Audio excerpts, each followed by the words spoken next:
Omicron VS Delta. Why is it so hard to tell which COVID variants you have?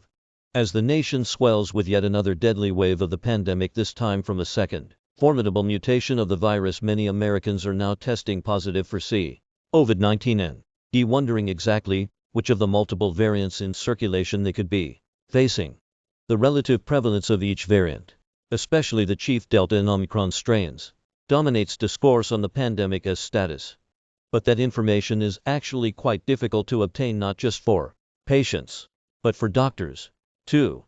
COVID-19 tests used today simply detect the presence of the virus but can't identify the specific variant. That involves a separate genomic sequencing process, often done in a separate lab.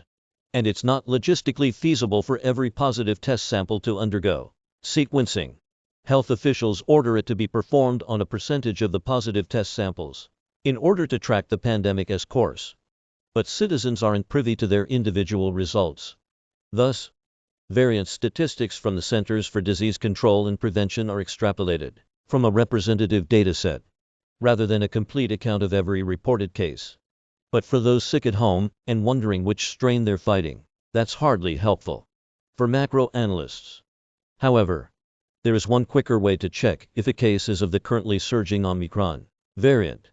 Based on the results of a polymerase chain reaction test, researchers have discovered that Omicron has a genetic sequencing unique from its fellow variants, Delta and Alpha. Its so-called S gene has a small deletion in it.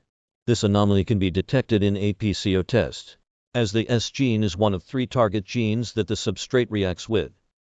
In cases of Omicron, the test will miss the mutated S gene, resulting in a band dropout referred to as S gene target failure. The band dropout can be easily read by a laboratory technician and is widely accepted as a tell for the variant pending sequencing confirmation.